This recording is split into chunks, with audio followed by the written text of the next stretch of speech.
বউ শাশুড়িদের দ্বন্দ্ব, এই দ্বন্দ্বটি বিভিন্ন পরিবারে বেশ প্রকট আকার ধারণ করে। এর কারণ কি আর প্রতিকারের উপায় কি? দেখুন, এদেশ যেহেতু সংখ্যাগরিষ্ঠ মুসলিমদের দেশ, বেশিরভাগ মানুষের দেশে মুসলমান এবং অন্য ধর্মাবলম্বী যারা আছেন, হিন্দু বা অন্যরা, তারাও দিন শেষে ধার্মিক, তার ধর্মের ব্যাপারে তিনি যথেষ্ট শ্রদ্ধাশীল এবং সিরিয়াস। এটাই হলো এদেশের মানুষের বাস্তবতা। এদেশের ধর্মীয় যে বিধিবিধান আছে, সেই বিধিবিধানগুলো যদি আমরা চর্চাটা ভালোভাবে করি, একইভাবে স্বামী স্ত্রী পরস্পরের প্রতি অধিকার যেমন আছে, আবার কর্তব্য আছে। আমরা অধিকারের ব্যাপারে যতটা সচেতন, কর্তব্যের ব্যাপারে ততটা সচেতন না। আল্লাহ সুবহানাহু ওয়া তাআলা কোরআনে কারীমে বলেছেন, ওয়ালাহুন্না মিসলুল্লাযী আলাইহিন্না, মেয়েদের কিছু অধিকার যেমন আছে নারী হিসেবে, আবার তাদের কিছু কর্তব্যও আছে।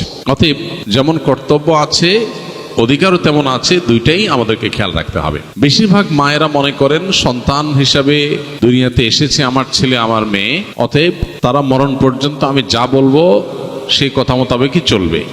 সন্তানদেরও যে কিছু স্বাধীনতার জায়গা আছে, তাদেরও যে কিছু অধিকারের ব্যাপার আছে, এটা বেশিরভাগ মা বাবারা আমাদের সমাজ বাস্তবতা বোঝার চেষ্টা করেন না। এজন্য যিনি চিঠিটা লিখেছেন তিনি সঠিক লিখেছেন যে বাস্তবে আমাদের দেশে মা বাবার অধিকার সম্পর্কে অনেক বলা হলেও সন্তানদের অধিকার বা সন্তানদের প্রতি মা বাবার কর্তব্যের কথাটা সেভাবে বলা হয় না। আলহামদুলিল্লাহ, এই বিষয়ে আমাদের একটা দীর্ঘ ভিডিও অনলাইনে আমাদের ইউটিউব চ্যানেলে, অন্যান্য সোশ্যাল মিডিয়ার প্ল্যাটফর্মে আমাদের আছে, যেখানে আমরা সন্তানের প্রতি বাবা মার কর্তব্য বা সন্তানের অধিকারগুলো কি কি সেগুলো আলোচনা করেছি, এবং এগুলো আলোচনা আরও বাড়াতে হবে। সন্দেহ নেই যে সন্তানের অধিকারের তুলনায় বাবার মার অধিকার বেশি, এই জন্য সে আলোচনাটা বেশি হবে, এটা অস্বাভাবিক নয়। কিন্তু সেটাই শুধু হবে আর সন্তানদের কোনো অধিকারের কথা আলোচনা হবে না, বাবা মারা জুলুম করবেন, সেটা কখনো হতে পারে না। মা হিসাবে, বাবা হিসাবে সন্তানের প্রতি জুলুম করলে তার বিচারও আল্লাহ তাআলা করবেন। এটা গুরুত্বপূর্ণ একটা বিষয়।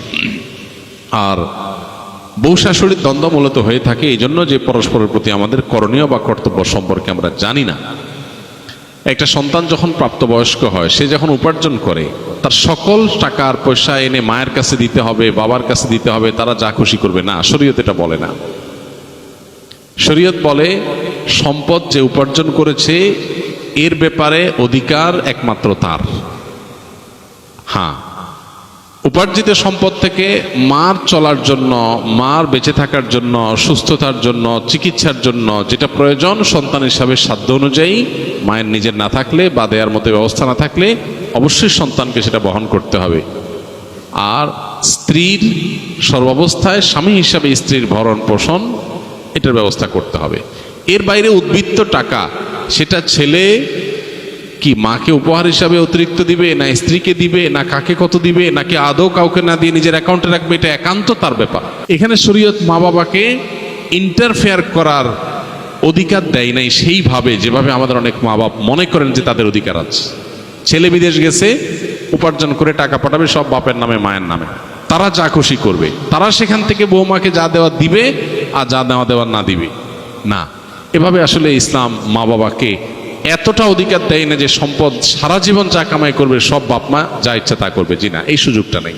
অনেক মা বাবা এটা জানেন না এবং এখানে অনধিকার চর্চা করেন তারা। সন্তান হিসাবে অবশ্যই মা বাবার সামনে যত বেশি সম্ভব নিজেকে বিনয়ী করে তুলবে, সমর্পণ করবে, তাদের কথা মতো চলার চেষ্টা করবে। তাদের লাগবে 10 টাকা, সম্ভব হলে 15 টাকা দিবে। তাদের যা দরকার তার চেয়ে বেশি দেওয়ার চেষ্টা করবে, তাদের চাহিদার চাইতে বেশি সেবা করার চেষ্টা করবে। এটা সন্তানের জায়গা থেকে তার মানসিকতা থাকা উচিত। মা বাবার প্রতি কর্তব্য বোধের জায়গা থেকে তারা আমাদের মা বাবা। আল্লাহর পরে তাদের সদাচরণ করার গুরুত্ব সবচেয়ে বেশি, আল্লাহর ইবাদতের পরে। অতএব সেটা খেয়াল রাখবে। কিন্তু মা বাবা এর মানে এই না যে সব কিছু মা বাবা নিয়ন্ত্রণ করবে। জি না, এখান থেকেই সংসারে অশান্তিটা শুরু। মা বাবা জানে না তাদের অধিকারের রূপরেখা কি এবং কতটুকু সীমানা আছে। এর বাইরে তারা মা বাবা হিসাবেও অধিকার চর্চা করতে পারে না বা তাদের ক্ষমতা তারা জাহির করতে পারে না। এটা আমাদের সমাজে জানাশোনা নেই। এই জায়গা থেকে সমস্যাগুলো তৈরি হয়। একটা হাদিস আছে, সেখান থেকে কিছুটা অনেকে ভুল বোঝেন। হাদিসটার হলো এই, নবী সাল্লাল্লাহু আলাইহি ওয়াসাল্লাম বলেছেন, আনতা ওয়া মালুকা লি আবিক, তুমি এবং তোমার যাবতীয় এবং সমুদয় সহায় সম্পদ সব তোমার বাপের, মায়ের, বাবা মায়ের। এই হাদিসের মানে অনেকে মনে করেন যে কেউ যা কামাই করবে সারা জীবন যত কিছু করবে সব বাপ মার। জি না, এই হাদিসের ব্যাখ্যা হলো তুমি তোমার উপার্জিত সম্পদ এখানে তোমার বাপ মার অর্থাৎ তাদের খরচ খরচার জন্য যতটুকু দরকার ততটুকু তোমার এখান থেকে নেওয়ার অধিকার তাদের আছে। এখানে সমুদয় সম্পদ বোঝানো হয় নাই। যদি সমুদয় সম্পদ বোঝানো হতো তাহলে জাকাত তো বাপ মার উপরে বর্তাইত, ছেলের উপরে বর্তাইতো না। কারণ সম্পদ যদি একজনের হয় জাকাত তো আরেকজনের উপরে বর্তাবে না। এরকম আরো বহু প্রশ্ন তৈরি হবে। এই জন্য এই হাদিসটার ব্যাখ্যা আমরা অনেকে ভুল বুঝি এবং এর ফলশ্রুতিতে অনেক মা বাপ একটু বাড়াবাড়ি করেন, সীমালঙ্ঘন করেন এবং সেক্ষেত্রে স্ত্রীর সাথে ছেলের দূরত্ব তৈরি হয়। তো এগুলো আমাদের ব্যালেন্স করতে হবে। এবং একইভাবে আপনার সম্পদের ব্যাপারে স্ত্রীরও এই মানসিকতা থাকতে হবে যে স্বামী তার উপার্জন করার পর আমার ভরণ পোষণ ঠিকঠাক মতো দিচ্ছেন কিনা। যদি দেন, এরপর বাকি সম্পদ তিনি কি করবেন, তিনি কি তার মাকে দিয়ে দিচ্ছে অতিরিক্তটা, না ভাইকে দিয়ে দিচ্ছে, বোনকে দিয়ে দিচ্ছে, এটা একান্ত তার ব্যাপার। আমার এটা নিয়ে মাথা ঘামানোর দরকার নাই, হেডেক নেওয়ার দরকার নাই। বেশিরভাগ মহিলাই অহেতুক পেরেশানি করে নিজেও কষ্ট পায়, সংসারটাকে অশান্তি করে। আমার পরিচিত এরকম আত্মীয় স্বজনের ভিতরে এরকম মেয়েদের কথা জানি যে স্বামী লক্ষ লক্ষ টাকা ধরা খাচ্ছে, কোথাও কাউকে দিয়ে দিচ্ছে, কোনো ভাবনা নাই। আমার তো এটা দেখার দরকার নাই। আমার দেখা দরকার হলো যে আমার ছেলে মেয়ে এবং আমার ভরণ পোষণের ব্যবস্থা সে করছে কিনা। সেটা যদি সে না করে, আমার অধিকার যদি সে খর্ব করে, সেগুলোও যদি সে মানুষকে দিয়ে দেয়, তাহলে অবশ্যই আমি সেখানে দাবি তুলবো, যথাযথ নিয়মে আমি আর্গুমেন্ট করব। কিন্তু আমি আমারটা যথাযথ পাচ্ছি, আর দরকারটা কি? বেশিরভাগ মহিলারা স্বামীকে চায় কবজার ভিতরে আনতে, কন্ট্রোলের ভিতরে আনতে, যে আমার কথা উঠবা, আমার কথা বসবা, আমার কথা এদিক ঘুরাবা, আবার এদিক ঘাড় ফিরাবা। এই যে স্বামীকে গোলাম বানাতে চায়, এটা আরেক সমস্যা। তাহলে একদিক থেকে মা বাপের সমস্যা, আরেক দিক থেকে বইয়ের সমস্যা। এই সমস্যাটা কেন হয়? কারণ তার কতটুকু অধিকার আছে এটা সে জানে না। তার যতটুকু অধিকার আছে তিনি তার চাইতে আরো বেশি খাটাইতে চেষ্টা করেন। এটাই হলো একটা ভুলের জায়গা। দাম্পত্য জীবনের সুখ শান্তির জন্য এই জিনিসগুলো অনেক গুরুত্বপূর্ণ। এই জন্য বিয়ের আগে ট্রেনিং হওয়া দরকার। সন্তানকে ছেলে মেয়ে করে বিয়ে করাবেন, সেখানে কি করবেন কি না করবেন, কোথায় অধিকার খাটাতে যাবেন, কোথায় খাটাতে যাবেন না, এগুলোর উপর ট্রেনিং হওয়া দরকার। আমার অনেক দিনের স্বপ্ন ইনশাআল্লাহ এরকম একটা ট্রেনিং ডেভেলপ করার, যে বিবাহ ইচ্ছুক ছেলে মেয়েরা এই ট্রেনিং করবে। ডে লং ট্রেনিং হবে, পাওয়ার পয়েন্ট প্রেজেন্টেশন হবে, যে তারা দাম্পত্য জীবনকে সুখী করবার জন্য তাদের কোন কোন পলিসি পদ্ধতি অবলম্বন করতে হবে, চ্যালেঞ্জগুলো কিভাবে ওভারকাম করবে, এই সব বিষয়গুলো থাকবে ইনশাআল্লাহ। খুব শীঘ্রই আমরা এটা হয়তো ঘোষণায় যাব এবং এই ট্রেনিংটা শুরু করব। তো আমাদের বাসা বাড়িতে যে অশান্তিগুলো আছে, যে কলহগুলো আছে, আল্লাহ তাআলা সেগুলোকে দূর করার তৌফিক দান করুন। সবাইকে যার যার অধিকার, সবাইকে যার যার করণীয়গুলো আদায় করার তৌফিক দান করুন।